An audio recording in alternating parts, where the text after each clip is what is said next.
Good morning. Welcome to the Carla Marie and Anthony Show. My name is Anthony. Carla Marie is going to be here in a second. She is finishing up some things and then getting the drinks in case we hit this hype train, which it looks like we will because it's at 30% right now of level 5, which is pretty quick for the hype train. Again, for anyone who was here earlier, I don't really know what happened with our internet, but it's weird. It's like when it is working, it's super fast and it just feels like glitching out from time to time. All right. Fred the Mailman's in here. No party voice for Mark, but we definitely are going to have party girl voice. Because did some drinking. And I actually think, for me, the party girl voice is not as much from the actual drinking and even from karaoke the other night. It's more because we just talk so much when we have, Erica and Ricky and John and Jake all here and we're just laughing and talking the entire time and you lose your voice after that. And being up super late or late comparatively to when we're normally up. Martha said we matched today tones, which means Martha is wearing her You Look Great hoodie as well. Which, for the record, these hoodies are available now. We do have our store up, and some of our more basic things are going to be up there forever, which is pretty cool. Radio fam, thank you very much for the 100 bits. Julie, thank you very much for the 100 bits. Nick NYC, thank you very much. And it looks like, with perfect timing. Ugh. Guys, 34 is no joke. Carla Marie turned 34 and broke. And apparently stuck a feather in my cap. What is happening? That's it. What you look like the little girl from Cindy Lou. Yeah, the Grinch that stole Christmas. The what? The Grinch? You definitely didn't say Grinch. Maybe I was stuffed up. I don't know. 103% of the hype train, Carla Marie. You know what that means? Oh, there's a spot on the camera lens. By your neck. I see it. What are you talking about? Yeah. Oh, it's probably just the lighting is a little weird. I don't know. We'll figure. Yeah. No, that's definitely. No, see, there we go. It's gone, Carla Marie. There we go. Nope, it's not. What are you talking about? I think it's gone. Anyway, is that an NSYNC hoodie? I thought you were wearing a You Look Great hoodie at first. What's wrong with you, Carla Marie? I am. I'm just so tired, and my sound. This is not fun for anybody to hear. So I need to rest my voice today so that it doesn't struggle for the rest of the week. Let's see. Oh, so Jill just said, I'm dying to hear what the surprise before karaoke was. Did I miss it in all of the stories this weekend? What was the surprise? The answer is you did not miss it because the surprise never materialized, unfortunately. Did you say that there was a surprise? I may have. I don't remember you saying. But either way, there was supposed to be a surprise. It was something that I was helping to plan. It wasn't totally my idea, but I was helping to facilitate it. Mm-hmm. And I think we both are, Karina, going the Elvis Duran black hoodie route today. But let's go in order. Actually, I don't want to throw things off. Let's do the birthday. Let's do the hype train shot. Okay? And then we'll get into the birthday weekend stuff. We're such a hot mess. We are. Carla Marie? Martha's right. We're off center. I think no. I have to go that way. Well, one of the problems is I'm normally here before Carla Marie starting the stream, and Carla Marie normally isn't in the room until the countdown starts, so I never know what the camera setup is going to look like until Carla Marie is actually here. So I'm blaming this on you. Now that your birthday week is over, I can do whatever I want. There's somebody's lips on here, and they may not be mine. That's fine. Also, we had this whole room was an actual bedroom this weekend. It was like broken down. I look like a frog. I need to go fix my face. No, you're fine. Is there ice in here? Oh, okay, there's ice. It's a little bit, but. What is happening? Yeah, I guess I said last week there was going to be a surprise for dinner, or that's the surprise I was planning. Oh, yeah. Something along those lines. You did say that. So we'll get into what the surprise would have been had it worked out. You know I was supposed to be born today? No one cares, because you weren't. I like my actual birthday. And then we're also going to talk about some of the things that went down at Seattle Cocktail District. Carla Marie's birthday gift from a lot of you that are in this chat. What? Why are you not talking? Do you understand the pain that I experience every time I speak? I do. I know the pain I experience every time you speak. There's one. I'll take the lipstick. Even though I washed these yesterday. You have some like Forever Stay lipstick or whatever. What's that called? Wasn't that like a thing? I remember watching those commercials back in the day. It was Forever like Stay. lipstick that never leaves your lips or something like that. Could have been one of the other girls too. It's like maybe you're born with it. Maybe it's Maybelline. Before we went out. All right. Thank you very much to everyone who supported us on the hype train this morning. Mondays are difficult. We appreciate you hanging out with us. Cheers to you, Carla Marie. And We didn't hit. there we go.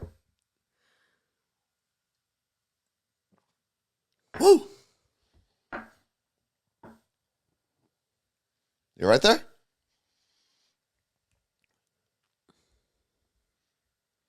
We're going to wait.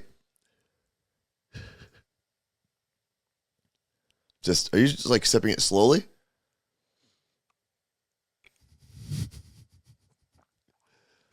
It's way worse when you do that. You know that, right?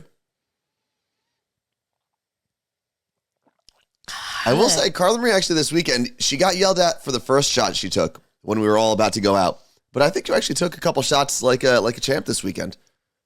What? Can I have your water? It's sink water. You don't. No, I need it. Carla Marie does not drink sink water, apparently. You good? Oh, Florida Kim. I've never seen that name before. Thanks for Yes, you subscribing. have. Oh. All right.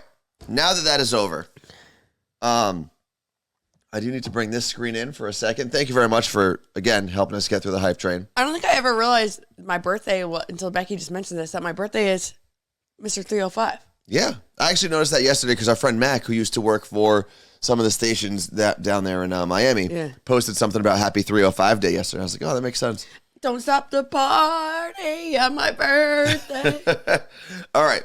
Carrie, thank you very much for the Tier 1 subscription. Appreciate that very, very much. Now, the other thing we've got to thank everyone for is Carla Marie's birthday gift from a lot of you.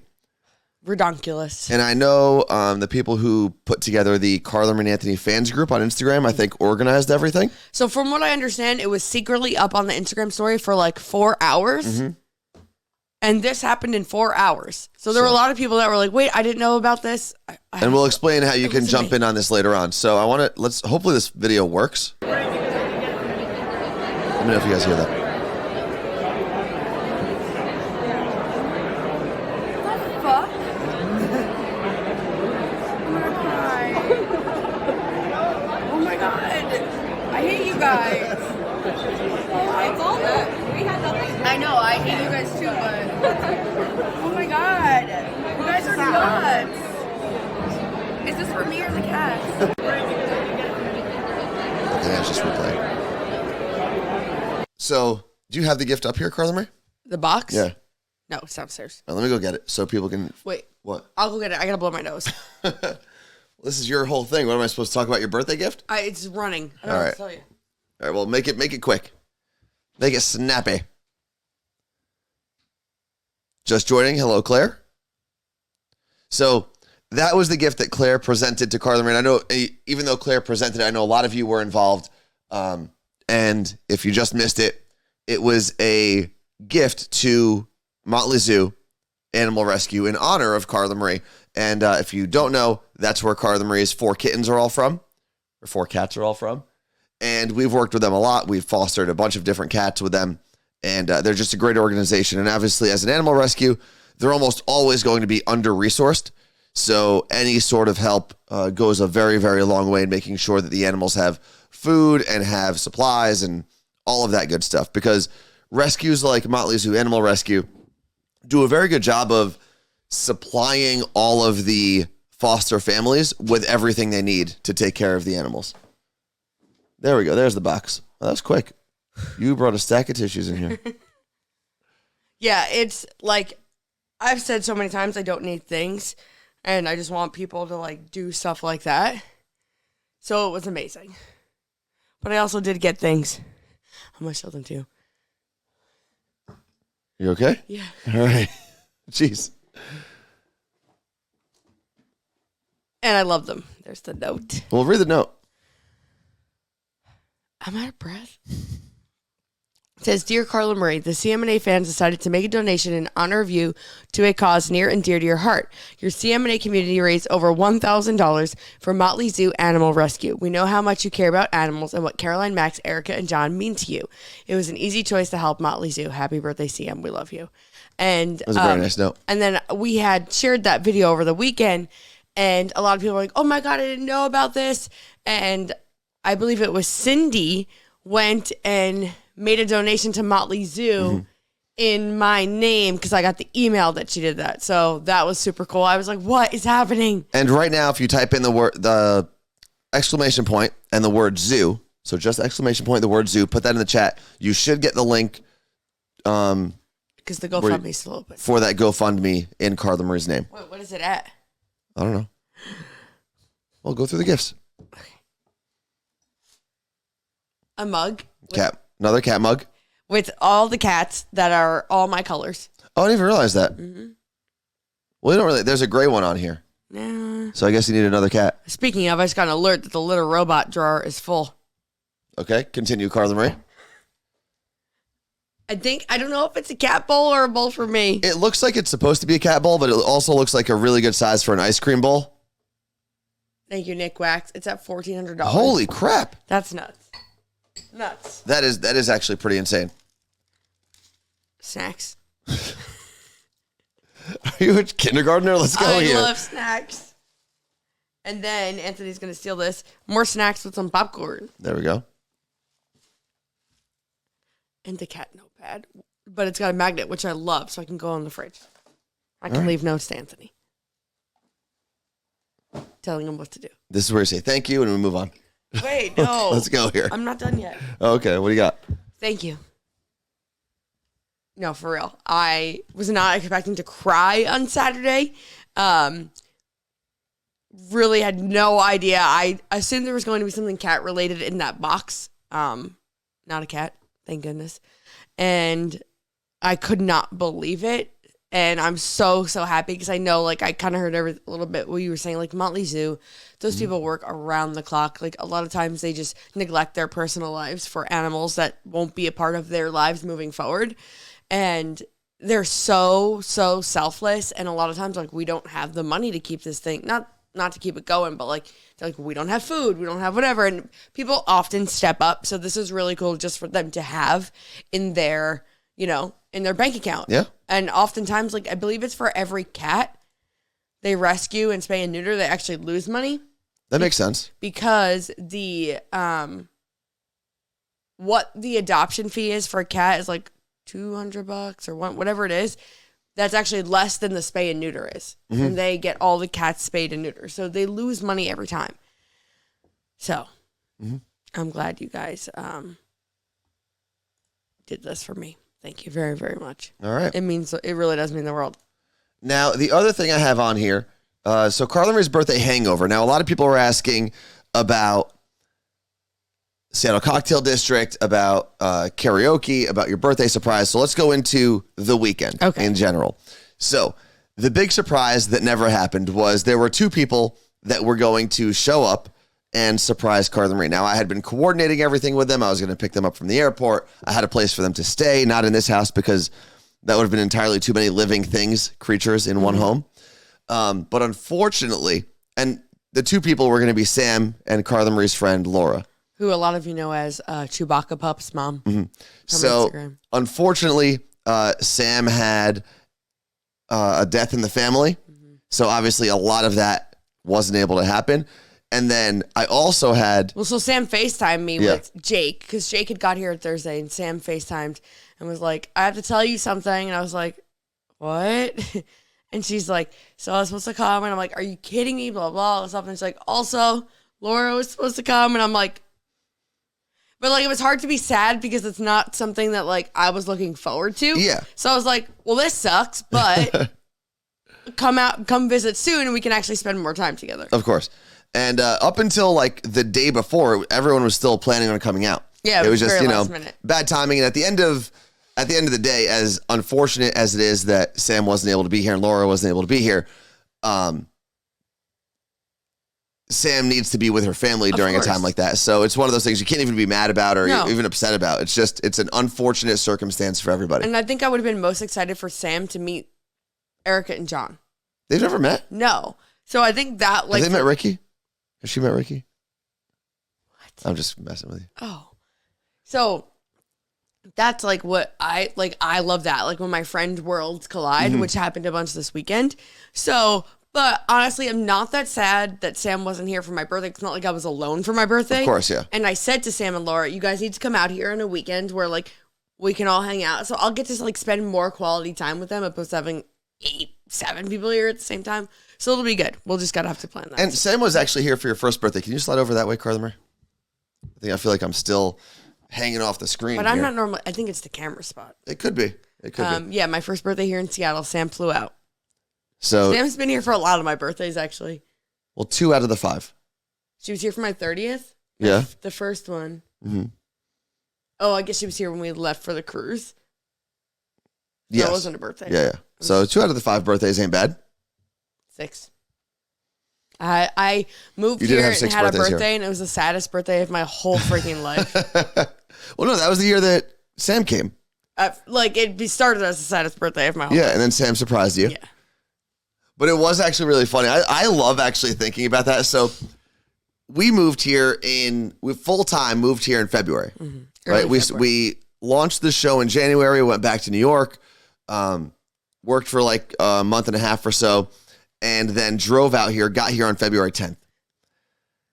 Not even a month later, yeah. Yeah, Carla Marie's birthday is March 5th, as you now know. So we were in the studio, and I think did we have a producer at the time? I don't even think we had a producer then. So it was just the two of us, and it was like we were so busy, and Carla Marie's not going to go around telling everyone, hey, it's my birthday, just so everyone knows. Here 3 weeks ago, yeah. So, hey, Chris Cruz. So Carla Marie, on her birthday, we're in the studio, and she goes to the bathroom and walks back, and there's people walking in with cake, right?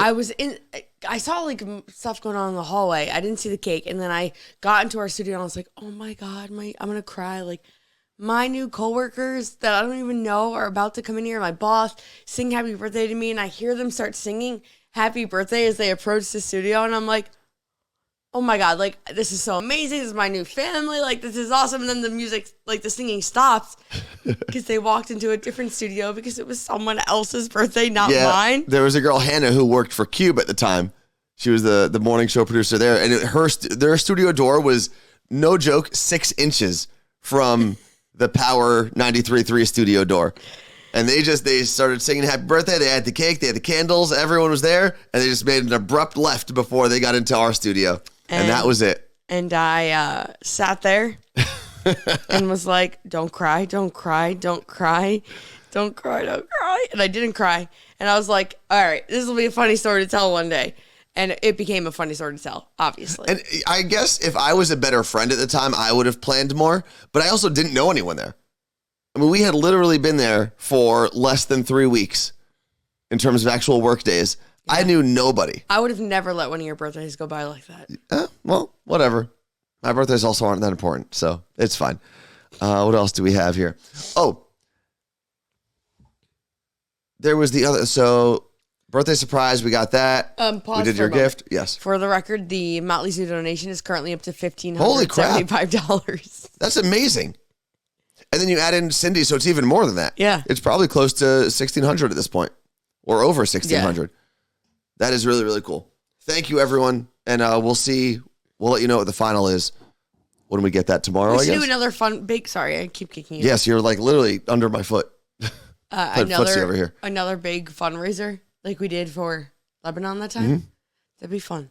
We could. We do it with animals on camera.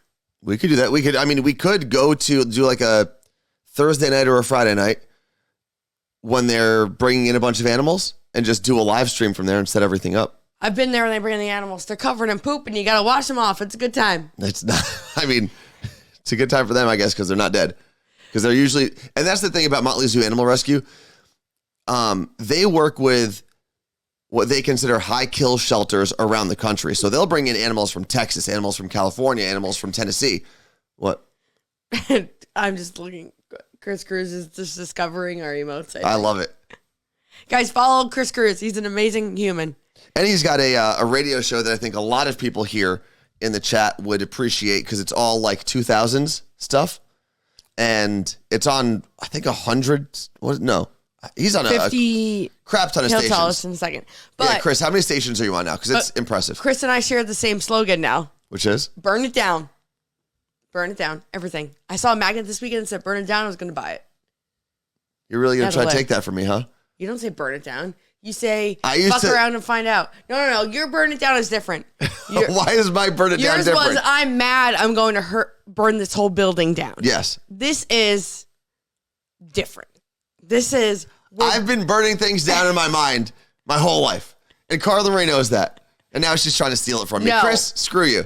We're burning down the sexism and patriarchy and idiocy of radio. Still pretty sure you stole that from me. But it's fine. But it's okay.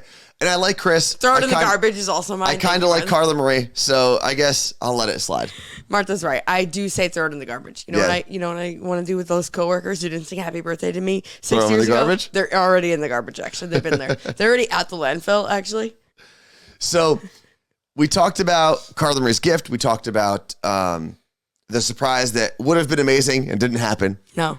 And Claire brought something up quickly about Motley Zoo. Yeah. When she had reached out to them about the fundraiser, letting them know what was going on, they said how they first met me, which was, I guess, the following birthday. Or it's my second birthday here. Our producer at the time, they brought puppies into the studio for my birthday. Was that the puppies that were named after us? I don't remember. Because they brought a lot of puppies and kittens into the studio at different times. Because there was, and I was telling someone this the other day, there was a group of puppies they brought in. And at the time, we had Cat Fisher, we had Brady, we had Kwame, we had our producer Brent, and the two of us. So they had a litter that was the exact number of people we had on the Power 93.3 staff back when radio stations had like a full day, every day part had a live person there. Right. So they named a puppy after each one of us. And I remember when I had Hinge, someone reaching out to me saying, hey, I just matched with you because I wanted you to know that I adopted Anthony the puppy, but we call him Tony. I know. I was like so mad that they called him Tony. What? No, but it's a cute dog name. It is. If we had a cat if we got a new cat, we'd name him Tony, I think. Why? Because I just said so. But I get updates from Motley Zoo. When they get updates about Carla Marie, that's not her name anymore. But what do they call her? I forget. I get updates from Motley Zoo about how she's doing. And as opposed to the kittens that we have fostered, those animals, those dogs were just named after us. We never actually spent time with them. So they didn't know their names were like Anthony or Carla Marie or Brent or Kwame. There should be I would like there to be a Carla Marie and Anthony kitten litter. I'm sure they could. I kind of wish that the litter that we had 6 cats. And we had Erica, John, Ricky, Jake, Carla Marie, and Anthony. Also, this weekend, I was really sad that we didn't adopt Ricky and Jake. I'm not at all. There are too many cats in this house. There were 10 living things in the house this week. Yeah. And not all of them got along.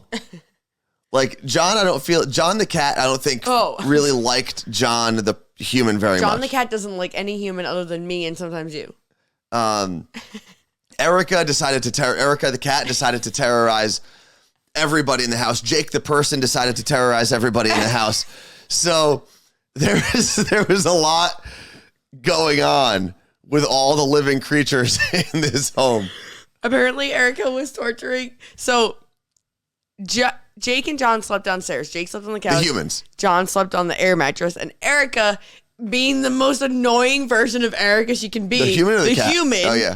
Just annoyed the crap out of them all night and decided to have a slumber party downstairs with them on the couch. Now, keep in mind, Erica had a queen-size bed she was supposed to share with Ricky, the smallest human in the house. And she just stayed downstairs. And I literally, the first night, yelled at them down the steps. I said, guys, you don't have to go to bed, but you have to shut the fuck up. So, Erica the cat apparently started playing with her toy, which I've shared a video of this on Instagram, but it's like this ball that spins around the circle track. Mm-hmm. And she started doing that. So then Jake hit it in the couch or something, and she still got it out. Then they put it under the air mattress and she pulled it out and she was just like jumping on their heads. They had to put it in the closet and they said it went on for like 45 minutes of her torturing them. And I was like, it's funny because I was like, wow, I slept so great last night. Erica was just down there terrorizing all of the guests. Now, the sleeping arrangement was supposed to be Jake, I believe, on the couch, John on the inflatable bed downstairs, and then Erica and Ricky had their own room up here. We turned this love sack. It actually pretty easily. Oh my God, it was so comfortable. Turns into a queen size bed. 2 of the couch sections then line up with the other 2, and it's great. And there's like a cover you put over everything. However, like Carla Marie said, Erica, because we were drinking each night. I've learned so much that Erica the cat and Erica the person really have so much of the same qualities. Just the, hey guys, what's up? I'm going to be in here and I'm going to do whatever I want right now. And I'm just going to be here. Ah! So Erica decided, and the first night, Erica had a rough night after karaoke. We all had a pretty rough night after karaoke. And she just didn't have the energy to go upstairs, so she crashed on part of the couch that Jake was supposed to be sleeping on. And Jake was so mad. He was a little upset about it. Although really, for Jake, like anytime a woman wants to be near you, you should probably be okay with it. Are you kidding? That guy goes on dates every other day. He does go on a lot of dates. Wait, I have to ask him something. Okay, go for it. And John, I think, had the air mattress to himself the whole time. Or Erica may have shared that with him the second night. I don't know. But either way, Erica threw off their sleeping arrangement each night she was here. Except for the first night, because she had this room by herself. Oh, yeah, but it wasn't a bed. We just made her sleep on the couch. Getting people out here turned out to be a way more difficult process than it needed to be. Ricky missed her flight because of traffic. John almost missed his flight. There was just a lot of tension until everyone finally showed up at SeaTac Airport. We made 4 trips to the airport to pick them all up. Yeah, we picked each of them up and then dropped 2 of them off. It was just utter chaos in the best way possible. They didn't eat nearly as much snacks as I thought they'd eat. We bought all the snacks. I did learn that if you want to make Jake, the human, happy, just buy some Totino's pizza rolls. That guy is more obsessed with pizza rolls than anyone I have ever seen in my entire life. We got Dick's Burgers Saturday night, and he made pizza rolls after he ate them. Yeah, he was hellbent every day, each night. He was hellbent on making pizza rolls. Like that was going to be his contribution to the weekend. I feel like that's why he was so adamant about it. He was like, you know what? I haven't really provided a lot. I'm not on a podcast anymore because I ditched Ricky. Maybe I can win everybody over with pizza rolls.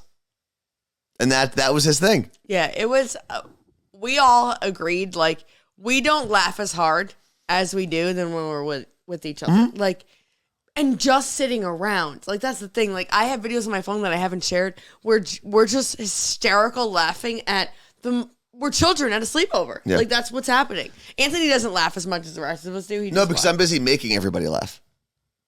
You know? I also was talking to John yesterday, actually.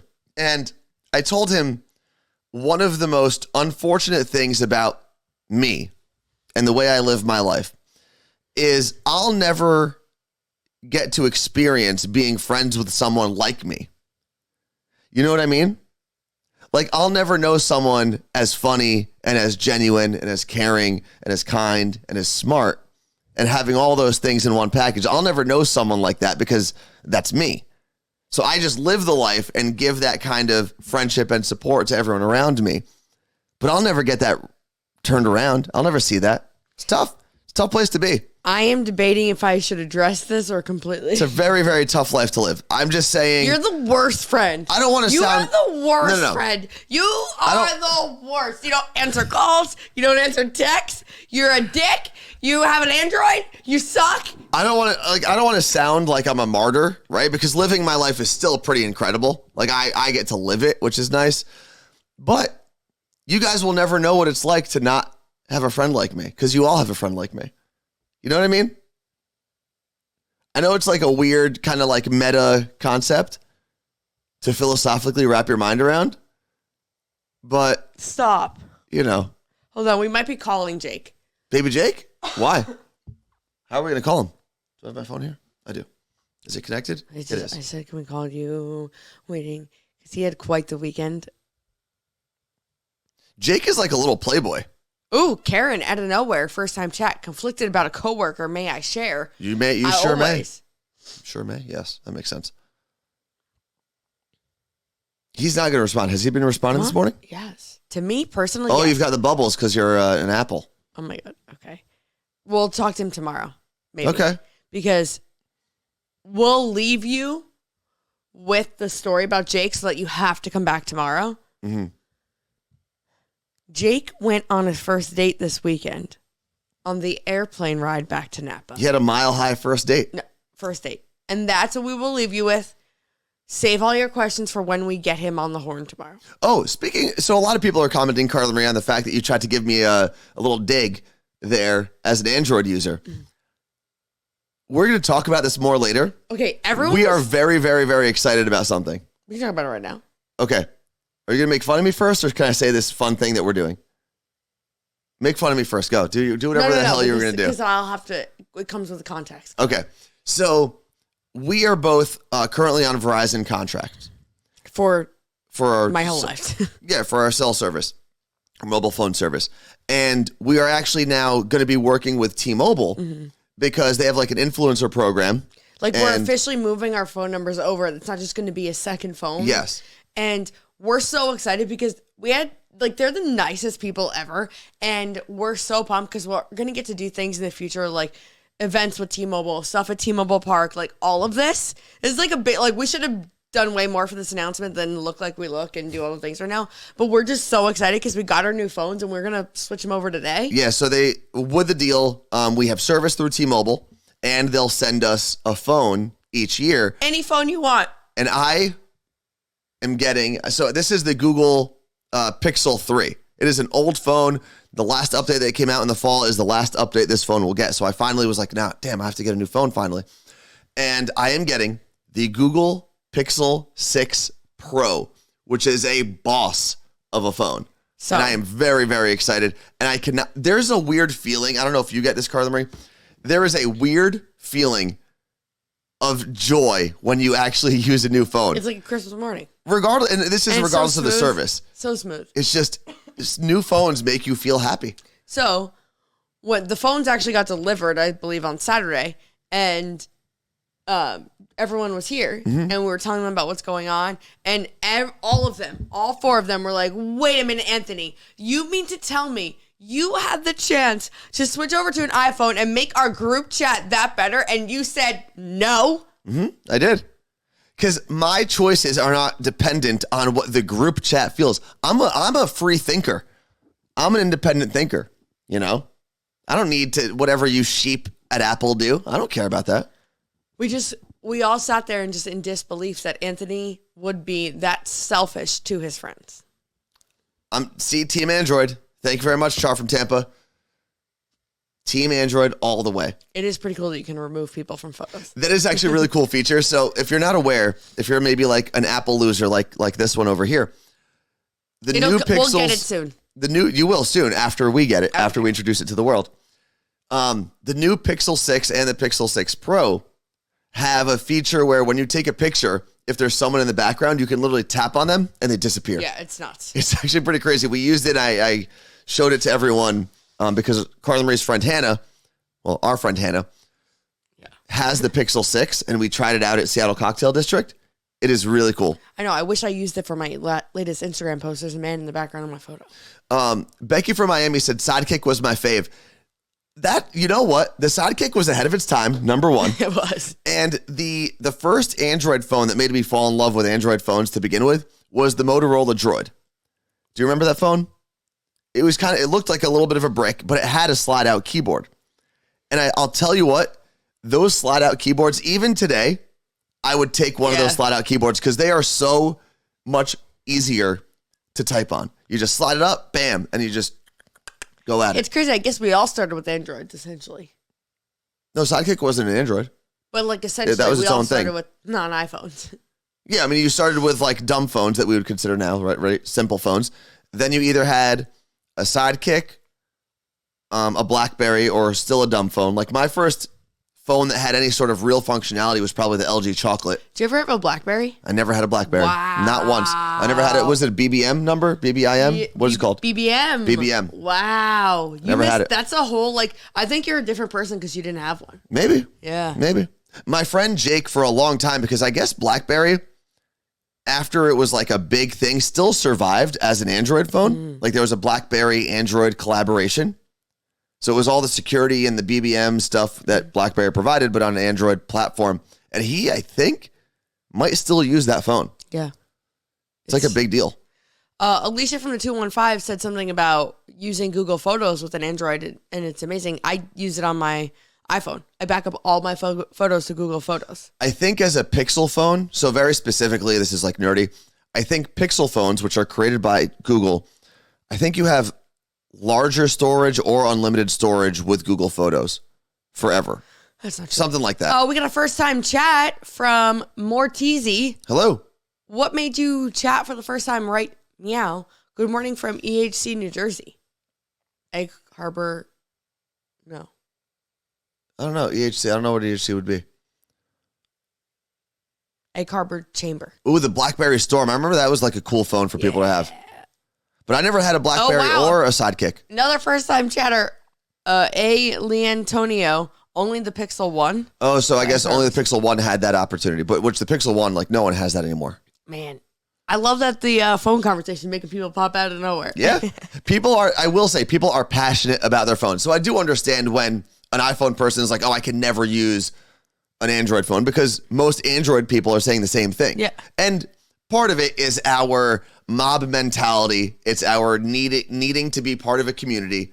And that's one of the reasons we fall into that trap that the phone companies have set up for us. The perfectly laid trap. Martizi is checking in for the first time, chatting for the first time from Egg Harbor City, which is actually near Atlantic City. So then, did you listen to us on Q102? Q102 would have gone out towards that area. But Atlantic City also has their own radio stations. I honestly listened to you guys when I lived in Olympia, Washington, but I recently moved to New Jersey. You're in our home. I will say, so there were a lot of people, I want to kind of get this conversation back on track and not spend the whole time talking about phones. We did get to go to Seattle Cocktail District this weekend. You know, we've talked about it. It's been on the screen for a month or so. If you listen to the Morning Show podcast, all of our first shows mentioned it. Seattle Cocktail District, first off, as just an event to go to, was so cool. I would suggest, if I had to choose like next year, go to the evening session. The energy was just different. Yeah, I mean, when you know people are going out there to drink at night, energy is just a little different. But there were more people. And more people. So yeah, it was probably harder to get a drink, harder to do some other things. But what they did at that convention center, turning just a regular space into a carnival of cocktails, was so cool. It was nuts. You had a tequila room or an agave room. You had a specialty room. You had a vodka room, a whiskey room. You had food trucks. It was really, really, really cool. And one of the things that we got to do, obviously, was meet a lot of you. What are you reading there? No, it was just, I mean, people coming out to us like randomly like, oh my God. It was just constant excitement and just, there was never a dull moment. And there were the people who came specifically because we have talked about it. There was, Claire and Jordan and so many people that I don't want to name everyone and forget someone by accident. Yeah. So thank you to everyone who showed up. There were also people who stopped listening to us when we got off the radio because they didn't know how to find us. That came up to us. And I remember I had one conversation. I want to say her name was Mercedes. And I was sitting there at the peanut butter whiskey stand, Screwball peanut butter whiskey. And I had a peanut butter old fashioned in my hand. I was talking to our friend Sean. And she came up to me and she said, hey, this is going to sound really weird if it's not you. But were you on the radio? Is your name Anthony? And I said, yeah. She was like, oh my God. I just had to come over here to tell you I'm still so mad that they got rid of you on the radio. And then I found a different radio station. And then last week they got rid of that radio station. She was like, I'm totally done with radio. And she gave me this whole list of reasons she doesn't listen anymore. And I was like, listen, I get it. I totally understand. And I appreciate you coming up to me. She said she remembers your name all the time and never remembers mine. She was like, I went to look you guys up, but I keep forgetting your name. But I remembered Carla Marie. I said, okay, thanks. Thanks for Luckily, that. there's only one. Thanks for that. Appreciate it very much. Let's see. What was that? The last call is it for? Oh, for the first session. Deb Giz Brody, thank you for subscribing. We did all the girls that showed up in the first session. We all had Little Words Project on, so we took a photo together. I got to send that to them. They're going to freak out. And I know, people came from Port Angeles. People came from Olympia. People came from California. So we appreciate everyone who made the effort, took the time, and spent the money to show up. I know it's a big ask, but we really, really appreciate it. I have so many more questions for Mortizi because they moved from Washington to New Jersey, and they said when they came back, you weren't on the radio more. I feel like I missed so much. So why did you move to New Jersey? What's it like being back? Have you had being there? Have you had Taylor Ham? I mean, do you need help navigating the life of a New Jerseyan? Atlantic City as a whole, Egg Harbor City, different world than where Carla Marie and I grew up. Still New Jersey, so we will still ride or die with people from all parts of New Jersey. But it's very much like being in a family, right? Where you'll ride or die for your family most of the time. But when you guys are just together in just your family unit or just New Jersey, you will make fun of each other relentlessly. So like in my mind, Little Egg Harbor, that area, that's more Philadelphia than New Jersey, than real New Jersey. Real New Jersey. Although I guess when you get out to Atlantic City, that is its own like pocket of New Jersey. It is 100%. And the history there, if you ever watch Boardwalk Empire, which is loosely based on the history of Atlantic City, really good show. It's pretty cool. Oh. Okay, Martisi said, I grew up in New Jersey my whole life, so you don't need our help. But I left at 18 because I enlisted in the Army. Okay. It felt so weird being back, so please give me all the tips. So were you stationed out here? Is that why you were in Olympia? Makes sense. Probably JBLM. How old are you now, if you don't mind us asking? We'll just wait. JK, Maria in Omaha, how's it going? Philadelphia does not claim Egg Harbor. I don't think Philadelphia has the opportunity, the option to claim or not claim parts of New Jersey. Yeah, New Jersey gets to decide. New Jersey gets to decide. And that's what I always try to explain to people. New Jersey is a really weird state because your sports identity is rarely based in the state itself, right? Outside of college and the New Jersey Devils and the Nets to a certain extent, you're either a Yankees or Mets fan or you're a Phillies fan, not teams based in your state. So you end up taking on the persona of these other huge cities outside of your state. Oh, Mortizi, I'm 26 now. I was in Fort Campbell in Kentucky, then went with my husband to JBLM. Makes sense. Well, thank you for your service, and I'm assuming his service as well, being at JBLM. Let's see. Lisa says Egg Harbor is definitely more of a Philly accent than a New York accent. So I have family in Egg Harbor. I don't think they have a Philly accent, but also my family in Egg Harbor is very much like my family where the parents are immigrants. Right. The kids are first generation. So we didn't really pick up on the local accents. Like I don't really, other than a handful of words, I don't think I ever have a New Jersey accent. Someone this week can be like, Joe, the Jersey just came out of you. Oh, I don't know. We have so many videos from karaoke that like... They should never see the light of day. I think I might make a reel. That's a bad idea. Of all of them. That reel is going to get negative views. You're going to lose views on other reels because of that video. Well, I might get kicked off because it's got music. Yeah, but reels allows music, right? Oh, true. We do have to talk about karaoke. So we went to a place in Capitol Hill called Rockbox. And this was actually all Carla Marie's planning. So kudos to Carla Marie. Let me plan your birthday party. Now, Rockbox is not your typical karaoke bar. It's not like a huge stage or a stage where a bunch of people and strangers are watching you. Rockbox has individual rooms. It's very much... like a radio studio. Huh? Like little like soundproof. Well, I was going to say it's based on what karaoke bars in Asia are kind of modeled. That's what we did in Taiwan. Yeah. Where you get a little private room. You and your friends, you get basically bottle service in and out of the room, or a waiter. Mm-hmm. And we didn't get bottle service. We had beer bottles that were served to us. There was a service of beer bottles. Anyway, it was the six of us in a room with a TV and two microphones, and we just went at it for 2 hours. Mm-hmm. What was your favorite part? I don't know. Like, obviously, I love being on the mic, singing all my jams, but I think John is my new favorite human to watch sing karaoke. He was fun. I have a video of him, like, flipping the microphone, and he's, like, singing Maroon 5, obviously, but it was still so much fun. Yeah. Anthony and I sang some duets. We did?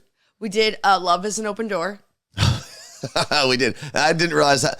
Karaoke makes you realize how many songs you actually don't know all the lyrics to. I think actually the karaoke screen was wrong.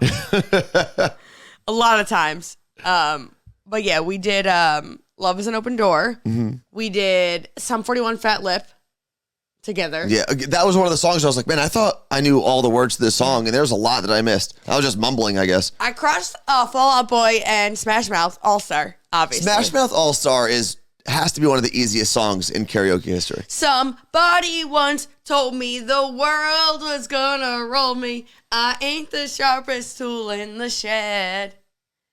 She was looking kind of dumb with her finger and her thumb in the shape of an L on her forehead. Well, the years start coming and they don't stop coming. Back to the rules and you hit the ground running. Did it make sense not to live for fun? Your brain gets smart, but your head gets dumb. So much to do, so much to see. So what's wrong with taking I don't know what that. Why did you make this a Western? What are you doing in the hills of West Virginia? Hey. We did the wagon wheel. Carla Marie, save your voice, save our ears. And if you were wondering what karaoke sounded like, it was like that. No. All night. We did close with closing time. And I realized this later on, not until yesterday, actually, that I was wondering, I was like, man, these mics are really, really low. I know why. And the music is really, really loud. So when that happens, you're just screaming. Even if you know the song well, you're just screaming at the top of your lungs because you're trying to hear yourself. And I didn't realize until yesterday that's because John was lowering the microphones and raising the music. They give you like this iPad, and you can even put I put like auto tune on our voices at one point. I did notice that, yeah.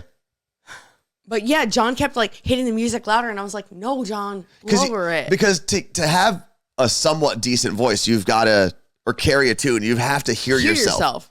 And it was getting very, very difficult. So I was like screaming every song that I knew, and I think that didn't help me save my voice from last week, or Carla Marie save her voice for this week. What I'm telling you, I mean, I'm just gonna give you some little clips.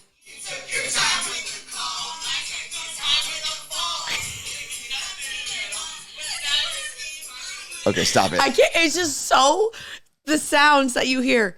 And like the other part of it was, no matter who was singing or who had a mic, everyone was screaming the words. So it was like all of us did every song basically the whole night. Anthony did La Bamba. I did. And that's a song. I put it on. We did together. We did Oh What a Night. Oh, yeah, we did. By Frankie Valli. We did. And the Jersey Boys. And then when you see the lyrics on the screen and you think about lyrics like, oh, this song's a little dirtier than I thought it was. I knew it was about a prostitute. It's about, but losing your virginity to a prostitute that you don't even know, which I guess most prostitutes you don't know that well. I'd assume. I don't know. I guess you could be a repeat customer and get to know them pretty well as well. So who knows? Karaoke should never be recorded. There are a couple moments that I saw the videos, I laughed, but they should be deleted forever. No, they're going to be on Instagram Reels. No. Some things don't need to live. I'll tell you what, I was very impressed with my performing moves, well, if you'll say, like that. Your stage presence? Yeah, my stage presence. Like, I could beat Haley Williams and Paramore. Like, I looked like I knew what I was doing. Did you? Did I actually? No. Fake it till you make it, baby. Did you sound like you knew what you were doing? In Fall Out Boy Dance yet? Did we do Dance? No, we did Sugar. Yeah, we did Sugar. Let's see. Wendy from Brooklyn said, Anthony, you singing La Bamba. I was like, man, he's singing in Spanish. Well, here's the thing. A lot of people, because that clip was posted on someone's Instagram. Me, probably. And a lot of people were very keen on the fact that if you listened to our last radio show of all time, we did a Friday morning dance party. And the last song of that Friday morning dance party was La Bamba. And I sang it. And I said right after, if we get fired, this is probably the reason. Turns out La Bamba was not the reason. They had been planning on firing us for like 3 months. We got fired a few hours later. But we did. That was the last time we had a show. Yeah. But it was, for the record, not the reason we got fired. Like I said, they'd been planning to fire us for like 3 months. Debatable. I'd be less mad. I'm not mad at all, but I'd be less mad, I guess, if I got fired for La Bamba. If they're like, listen, we can't have La Bamba singers on the radio. I'd just say, you know what? That's a ship I'll go down with. I'm going to sing La Bamba whenever I want. You're right there? Mm-hmm. You pulled a Jake and just burping into the microphone? That man has agita. I've never met someone. What was your biggest takeaway from everyone? I want you to think about this as I take my biggest takeaway from Jake being here for the weekend. What do you mean my biggest takeaway from everyone? The one thing that you maybe learned about all of our friends. Maybe a new thing or something that stood out to you. Because for me, it was the amount that Jake burps. I needed to think about this prior to this moment. Because Jake burp, everyone noticed it. And Jake was just like, yeah, I burp a lot. No, but we noticed this last time. He just burps all the time because he eats all the time. He also gets very moody when he doesn't eat, which I understand. Listen, no one likes being hangry, but Jake is hangry like every 16 minutes. So we took a Barry's boot camp class Friday morning. It was me, Erica, Jake, and Anthony. Mm-hmm. Erica and Jake's first class. So they were like getting shout outs from the instructor, Evan, during the class.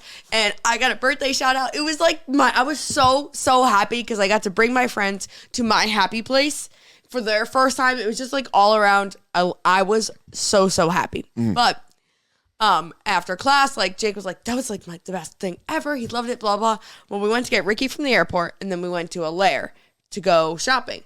We got like which is a store in West Seattle. Yeah, we got a quick little like pastry somewhere. On the way back from a Lair, Jake was like, I need food. And we're like, okay, we'll go get sandwiches. Relax. He's like, no, like, how long? I can't. You made me do this entire workout that long and burn all those calories. Yo, I was sweating and you didn't feed me. And I was like, Jake, you had a breakfast bar during, like, right before class. We just had pastries. Like, you're going to be okay. And he was, like, so cranky and so mad. And we finally got him sandwiches at Other Coast Cafe, and he got a pickle, and he ate the pickle before we got outside from picking it up. Ate the sandwich in the car in the 2-minute ride from the sandwich place to my house. And then on Saturday night, John was like, yo, when are we going to eat food or something? And Jake was like, John, don't be a Jake. Don't go pull a Jake. And we threatened Jake. He's no longer allowed to get mad when he's... Let's see. There's a couple things that came in. Sunali said that Jake is our practice baby. And Jake, I will say this. Jake is a great adult to use as a practice baby. Because he is lovable. Like there's no way around it. Everyone loves Jake. I love Jake. He's just an easy person to love. But I think the reason that Jake is a good practice baby is because you can't predict what Jake is going to say or do. You might lose him. Yeah, you're going to lose him at some point. You're going to have to be like, then you're going to have to reprimand him at some point. Then you're going to look at him and be like, you're so adorable at some point. Well, you guys. What? You guys reprimanded him in public and got in trouble. I did. So this is one of the reprimanding parts of baby Jake. We were at, and this is also not as bad as the person made it sound. We were at Dick's, driving burgers. Ricky and I stayed home Saturday night after cocktail district. So it's me, John, Erica, and Jake. Now, I really did not drink at Seattle Cocktail District. The drinks, full drinks, like an old fashioned is maybe the size of a shot. I had maybe 2 of those. They were all drunk. We were not. So I drive the 3 other drunkies to Dick's. To get food for everybody. Up on Holman Road. And there's a big order. They handed us the fries. I'm paying.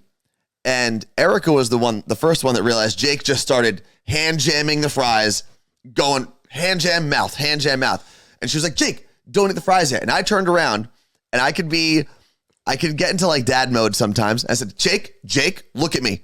Jake, don't do that. Because I knew I had to stop it right away. And I didn't know you did the look at me. Yeah. I said, look, Jake, look at me. Don't do that. And the guy behind us in line goes, is that your friend or your dog? And I was very confused at first. I know he was talking to us.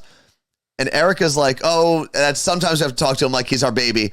And he just said, why are you talking to him like that? And I want to turn around like, Jake said he was so mad at the guy. I want to turn around like, dude, shut the get out of here. Well, but I said if I saw friends being mean to another friend in public, I probably would say the same thing. But we thing. were not being mean. We were all laughing with one another. He went to hand jam. We stopped him. Stopping someone from hand jamming the fries that you are looking forward to eating is not being mean.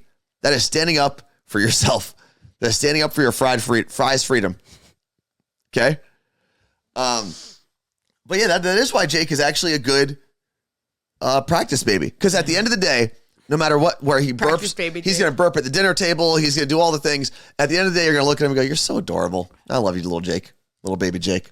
He's a practice baby Jake. The other question that came in from Created by Cooper, because we were talking about La Bamba and the last day we were on the air. Do you mind saying why you're not on the radio? I didn't realize that you got fired, though. Or I'm glad you're here. Didn't realize you got fired. We were laid off, technically. No, we got let go. We didn't get fired. It's not, there was no cause. Exactly. And the reason that we got laid off or let go or whatever is there was a guy who had done really well in radio for a long time here in Seattle. He got himself fired, like actually fired from his last job. Mm-hmm. And iHeartRadio decided they were going to roll the dice and put some faith in him and see if he could turn the radio station around. He has not yet. It's been a little better, but well, he's on 2 stations now because the one station didn't do very well. So we'll see. But that's basically, we just got replaced. Yeah. And that's it. Let's see. Jill said I stopped listening after your last show. Thank you. Turns out, according to the people we met at Seattle Cocktail District, a lot of people did. Mm-hmm. And not even the people that are in this chat, like the random people that just came up. There was one woman, we were walking in, do you remember this? Walking in opposite directions. She was like a taller, slightly older blonde woman. Okay, yes. And she walked past us, like I think tapped you on the shoulder, got our attention somehow, and as she's walking away, she just yells, "You're still my favorite!" Yeah. And that was it. And just disappeared into the day. I was gonna say into the night, but it was like noon. Come watch us on Twitch. And she just walked away. That was it. Out of our lives forever. So yeah. There was something I was just going to say that I saw. I definitely need a Worst Anthony Don't Hand Jam the Fries t-shirt. Well, you got that from Scotty B. The phrase. The phrase hand jamming I did get from Scotty B. Because he would get very mad in the Elvis studio if there was a bag of chips or candy and someone just put their hand in there. And I get it to a certain extent. But I'm also okay with it. Yeah. No.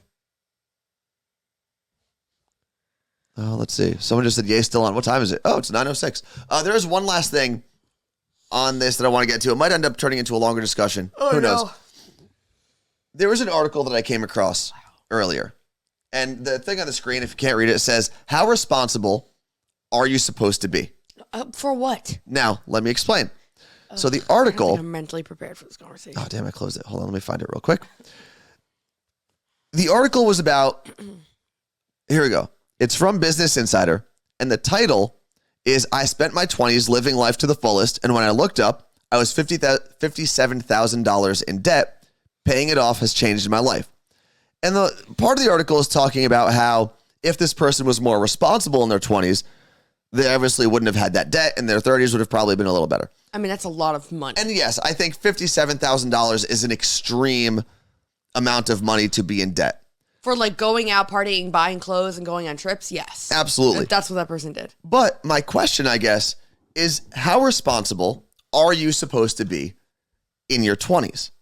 Because at some point, you can be very responsible and set yourself up to be very successful in life down the road and financially secure and all of those things, right? Mm. But did you then lose the energy and the youth of your 20s by planning for your 50s and 60s? Yeah. And I don't know what the answer is. I don't know. Listen, I think I'm lucky enough where I didn't get to my 30s in $57,000 of debt. But when I did start when I started, I did. Well, that was student loans. But when I did start, so I didn't have like a real grown-up salary until we got our jobs here in Seattle. And I did, when I moved out here, the first thing I did was pay off about $10,000 of debt that I had accrued in my 20s, or accumulated. Is that the right word? Either way. So I guess I could have been a little more responsible. $57,000 is like a life-changing amount of debt to be in. $10,000 was easier to handle. But I don't know if I would have changed anything because I got to fully enjoy my 20s with all of the energy that I had in my 20s. Yeah. I agree with that. And you're fine now, right? It's not like you missed out on things. Yeah. You didn't go to jail. You're not whatever. I did go to jail. Not that you go to jail. I did go to jail and I got arrested twice. But that was more paperwork. It's not like you fell into a bad way because of that. Correct. Is what I'm saying. Some people can, some people do, whatever.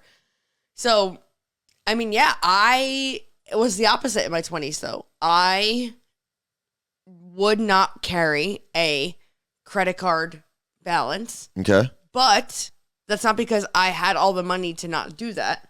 I had to pay off $800 a month in student loans. I lived at my parents'. I didn't go out. I literally did not go out from 22 years old till maybe 24 years old, unless it was an event being paid for by Elvis or show. Like, I didn't go. And 22 is when you graduated college?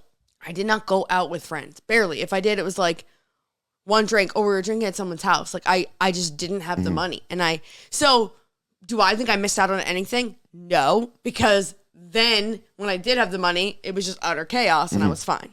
See, I feel like we had very different lives in our 20s. Years. So, because when I graduated college at 21, and I legitimately, I think I've said this before, I think I went out almost every single night. And this is not exaggeration. Almost every single night from the day that I graduated college to the time I was like 24. There was maybe one night a week where I just went home and went to sleep and didn't go out after work or anything like that. And see, my chaos started 24, 25 through 28. Mine kept going till 30 until I moved here. I'd have way more wrinkles, so I'm kind of glad I didn't. Let's see. Fred the Mailman said, my daughter will be 20 this month. My expectation is simply that she be more responsible than I was, which allows for a lot more fun. Yeah, which allows for a lot of fun. And yeah, I think if you're a parent, you want your kid to be somewhat responsible, but also you probably want your kid to have fun and not feel like they missed out on life. I don't know. It's just a weird thing to try to process. And someone said something along this line of like, you have to make mistakes to learn from them. Yes, I know Martha said something similar to that earlier on. Let's see. Vicky said, my husband and I just paid off 2 big credit cards. We're really working on paying debt down. Granted, it's not $57,000, but it's still a lot. Having $0 in fertility coverage really sucks when you need fertility treatment. So credit cards it was at the time. It's crazy. And there is, someone asked what the difference was between student loans and then having, $57,000 of debt just by going out. I think the difference is credit card loans are very different than student loans. Credit cards are actually better. Or not credit card loans, just credit card debt.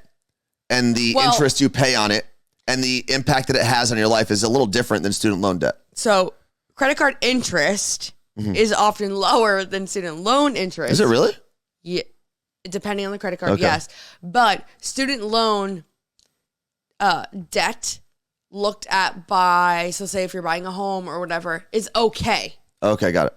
When credit card debt can actually hurt you more. Okay. Even if it's less. Like when I was looking about buying my home, that's what I was so worried about. And my financial advisor at the time was like, honestly, it's like seen as a good thing because you've been paying it off for so long. If you had that much in credit card debt, even if you were paying it off for so long, it would be so bad. And I was like, okay. He's like, don't pay off your student loans. It actually looks good. Jess Jen Realtor Jen said, morning, did my first berries class this morning. Nice. So congratulations to Realtor Jen. And thank you for coming out to Seattle Cocktail District. And Neon Climber said this in regards to kind of the responsibility thing we're talking about. If there's one piece of advice I could give is to save for a house and your wedding. I didn't know how much each of those would cost, and it ain't cheap. Houses, especially we know now, the housing market's insane. And every generation has probably thought the housing market was as expensive as it could possibly be, and it just keeps going up. Weddings, though. So stupid. I mean, if you want to have a New York, New Jersey wedding, you better start saving from the time you're like 6. I'm telling you right now, I have seen friends get married and spend over $100,000 on less than 5 hours of their lives. I did that in 4 years at college. Like, no. Like, I would rather elope and have no one in my life around me than spend that much money. And that's the sad reality of it. It's like, and so much of that is often not the bride and groom. It's everyone around them. It's the parents wanting everyone there. I think I do want to throw like a massive party. But how are you going to do that? Well, I think there are things that I wouldn't spend my money on. Like I've said before, I would not spend my money on a videographer. I would not spend my money on like ice sculptures or fancy things like that. Comes with I don't think you understand, like the minimum for a New Jersey wedding is $50,000. No, and I get that part. At like a place. I get that part. Then you have to pay for the DJ, which is about $15,000. I get all of that. I think I would probably just get maybe do an outdoor wedding. It doesn't make it. No, I'll do an outdoor wedding. Not at I'm not going to do it at like a county park. Yeah, I don't know. I'll find a spot to do an outdoor wedding. Just get a big ass tent. Oh. Get some good food catered. Tents are free. No, nothing's going to be free. You're being dumb now. Like, I get things are going to be, there is going to be a fee right. for things, but I think you can do it in a smarter way where you're not going and spending, $100,000 at a place on Route 17 or Route 3. And if that's the wedding you want to have, by all means, go and have it. Yeah. I just want to have a gigantic party. Yes. I don't need the pomp and circumstance of the wedding. I don't need the stupid things. Right, but you also don't want your guests coming and staying under a tent and sweating their ass off and not eating. I don't know. I've been to a lot of outdoor weddings, and I've sweat my ass off, and they're fun. They're fun. My friend Hav got married at a vineyard in Michigan, and it was outdoor the whole time. Mm-hmm. I was How many definitely people were there? Sweaty. A lot. 200 or so. I don't know. He'll probably message me later when he watches this and tell me how many people. But it was a great wedding. All of my friends were there. The music, there was a great band that played, or a DJ, I forgot what it was. But the music was great. We danced. It was outside, and we sweat, and it's fine. Yeah, wedding venues just, they know who they are and what's going on, and they just decide to charge you all the money in the world. I'll tell you what turned me off from a wedding venue. And I know we got off of the how responsible you're supposed to be in your 20s, but this is kind of on that. What turned me off from a venue, or from wedding venues in their little gang / monopoly that they have, their cartel. Everything is pink. Is that even if you get your own cake, sometimes they won't let you get your own cake. You have to do it through their vendor, which obviously means they're getting some sort of kickback or some nonsense. But like in my life, I would want my cousin Michelle, who makes cakes, to make my wedding cake. You have to pay the New Jersey wedding venue money if you want to do that. There's a cake cutting fee of like a couple $100. Get the fuck out of here. And that's the most New Jersey I'll be at my wedding, is when I tell someone, get the fuck out of here. And there's often florists. You have to choose from their florists. Stupid. I don't know a florist, but if I did, I'd want them instead of this. I don't. Do I know a florist? I don't think I know a florist. Are florists like a dying industry? Not in terms of like people are not going to buy flowers anymore. Are there people who are like apprenticing and learning how to be florists? Yes. And I think there's a lot of like new versions of florists, right? There's like the whole dried flower industry, which I am obsessed with, the dried flowers. It's just, it's not the way that, it's not the 90s and early 2000s or 80s of what florists were. But it's more of an art now. But is there going to be, boutique-y. Is there a 20-something-year-old right now who has like a flower shop? Yes. Where? There's literally one in Totem Lake. We went to it. I feel like but that's like more, I'm talking about like a bouquet of flowers, like a regular. There's literally a place in South Lake Union called Bouquet. And it's a 20-something? They're young people, and they're like very, very trendy.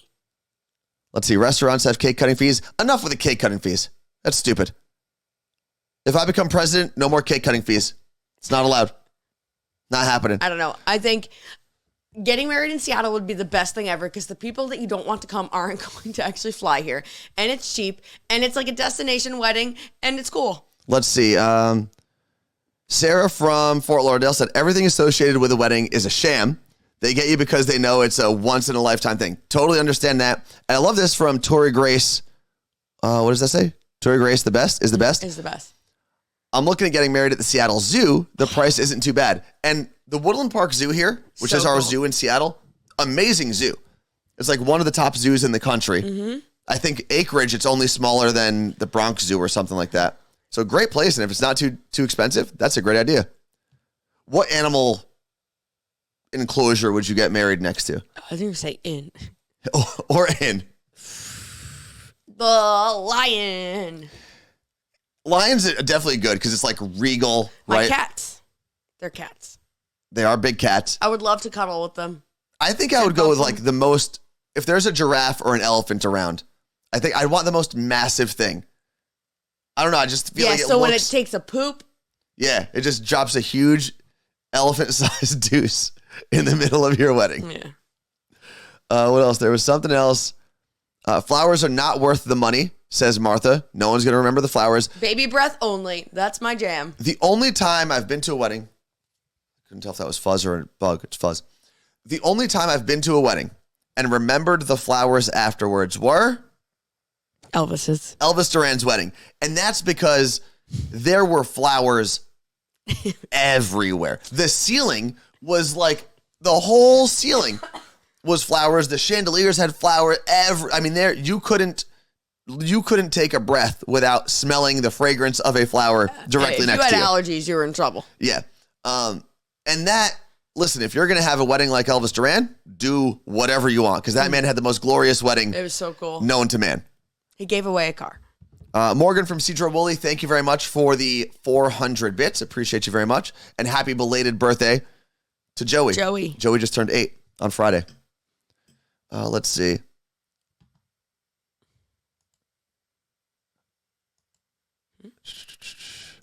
I'm trying to look. Palestine, Texas. That's a place? That's awesome. I know there's a Lebanon, Tennessee. There's also a Lebanon, Pennsylvania. And I believe a Lebanon, New Hampshire. People don't even do favors at weddings anymore. Like, also, it's so stupid. I don't want a stupid little keychain photo frame. I remember my parents would always come home with the, I don't know if everyone calls them this, but the Jordan almonds. Does everyone call them Jordan almonds? Okay, yes. So it's more old school of a thing. And my sister wanted them so bad at her wedding. And the stupid, I don't know if I offend somebody, I'm not actually even sorry. It's so stupid. Jordanian, part Jordanian, so you can say whatever you want. I allow it. No, I don't mean that way.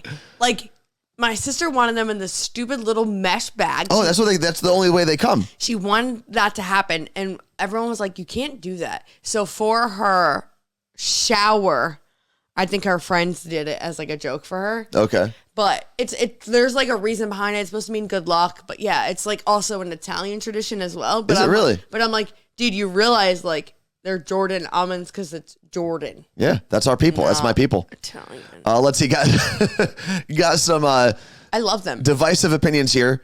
Realtor Jen and Neon Climber, I love Jordan almonds. Dana in Maryland, Jordan almonds are terrible. So I don't know. I think it was just something that I remember from my childhood. I don't think I've ever seen them at a wedding that I've been to, but I remember when I was little, my parents would come home from weddings, and there was always a Jordan almond there. Communion. Yeah, first communion, baptisms, all those things. Yeah. Yeah, I don't know if I would do not a giveaway. What are they called? Favors. A favor. They're giveaways. My sister did this, and every wedding I've been to recently does this. There's always a note, and it's a donation has been made to, and they'll pick a charity. That's close to them. I don't know. If you're going to spend money on my wedding day, I think I'm taking it. Huh? I don't want people donating to someone else on my wedding day. No. The bride and groom make a donation instead of giving you a keychain bottle opener. Yeah, I don't know if I'd do that either. So you do nothing. I think I would just do nothing. The wedding was the thing. Oh, and that's the thing. Right? Isn't that the thing I'm spending all my money on? Yeah. I don't know. And I do wish, I think I said this to Elvis at his wedding. We also had a market that we went through at Elvis's wedding. And this is one of the reasons I said that to Elvis, or said the thing I'm about to say. I don't know if it was the wedding or maybe the day after. I said, I wish, this is the first time in my life, I wish I was already married. Why?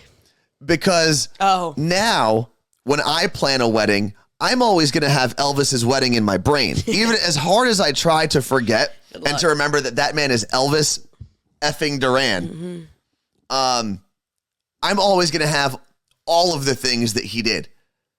I mean, it was the most glorious. The band was so amazing. Everything was amazing.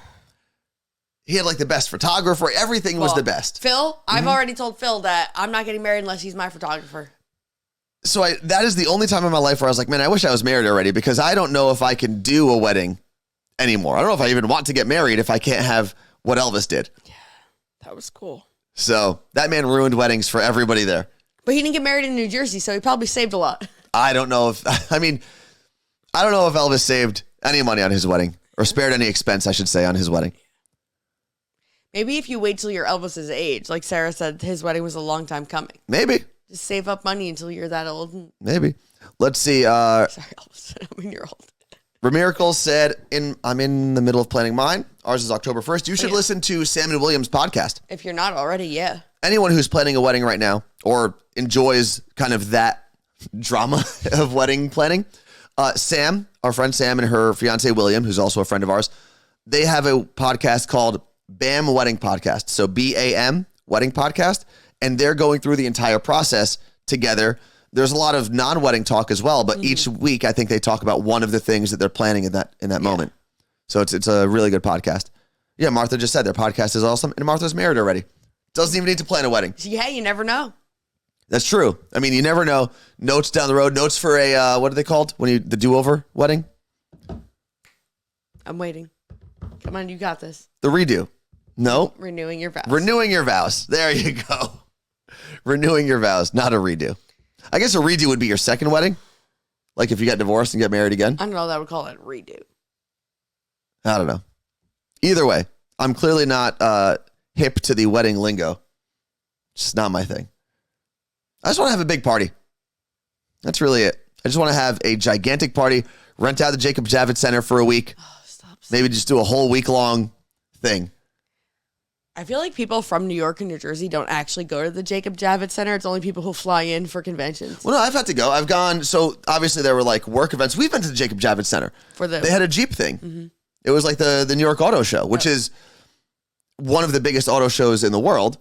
And there was like a Jeep trial thing. You got to go on like a course in a Jeep, right? It was fun. The other reason I've gone to the Jacob Javits Center is I've gone with my dad because they have jewelry shows there.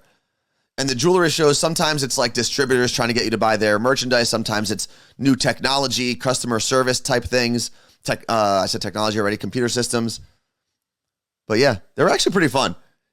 Like going to a trade show of any sort. It's basically what we did at Cocktail District. It's a great way to nerd out and learn about industries and see like the intricacies of what they all deal with. We essentially went to a trade show for alcohol. We did. And that was more consumer facing. So that wasn't for like people who own alcohol companies or bars. But I'm sure there is one. I'm sure there's like a bartenders or liquor distributor convention somewhere that gives you the behind the scenes of everything. Like I know our friends at the Roosevelts go to trade shows and it's, warehouses are there, computer systems to track your inventory, all of that stuff. Yeah, I do want to go to a like clothing trade show. That'd be cool. Like anyone who has like boutiques, they go to them and they see new things. Like Little Words Project is always at some. Almost like a street sale, like a sidewalk sale, but in a huge venue. You don't really go home with stuff. You're like, I'm going to carry that in my store. Let's see. I went to a diamond and jewelry trade show there at the Javits. There always used to be one in Atlantic City too. There was always a jewelry show in Atlantic City. My dad would go at least once a year, and it was always a thing that like he convinced my mom to go with him. They'd be in Atlantic City for the whole weekend. And when you do, and that's why Vegas is also a great trade show place, is because people make a weekend out of it and they go party. You can have like different trade events. I don't even know how we started talking about trade shows. Jacob Javits Center. Got a mind like a steel trap. No, you don't. Nothing escapes this thing. You forget everything. It is almost 9:30 already. Yeah, we got to go. We got a meeting in 30 minutes and I can't look like this. Why not? You look fine. I don't understand what the problem is. You look like the little girl from How the Grinch Stole Christmas. Okay. And she's adorable. No, this is an important meeting. We got to go. All right. Thank you so much for hanging out with us. Thank you for dealing with our voices today. Hopefully they're a little better tomorrow. Probably not. No. And then we're going to be doing Thursday's show live from Florida. So we're going to be in the Fort Lauderdale area for just a little bit as we get ready to go to Elizabeth's wedding. And if you remember Elizabeth from Elvis' show, she was his assistant after I was. No longer with the show. Was she best assistant? She was best assistant. With Andy. Although really, I think Andrew is the best assistant. He's the longest tenured assistant. He does more for Elvis. Like both Liz and I we were Elvis's assistants, but we also did like some other things. So does Andy. I guess Andy does as well. I think Andy is hands down the best assistant that Elvis has had. Nah, but he's only had 3. We're all going to be there, and it is the secret. No, what do we call ourselves? The Super Secret Assistance Society, SAS. Okay. Also, thank you to everyone who's donating to Motley Zoo. It's $1,600. Jeez. That's incredible. I think it closes today. I think today. That's what I was going to say. The GoFundMe, I believe, closes this evening. So if you check it out, feel like making a donation, that would be very, very kind of you. Thank you very much. Yes. Carla Marie, anything to say as we close off your birthday festivities for good? Thank you for all the love. Thank you for coming to Seattle Cocktail District, for saying hi, for my gift, for doing the donation, for supporting our friends and their podcasts and all the things. We love you guys. It was really cool getting to actually see people in public for the first time in a long time. And before we go, I'm going to throw the screen up there, the little ending screen. If you have not listened to the Morning Show podcast yet, we'd appreciate you listening. It's our daily dose of audio to make your day a little better. All you've got to do in the chat right now is type in ! and the word podcast, and you'll get the link to listen wherever is convenient to you. Peace out.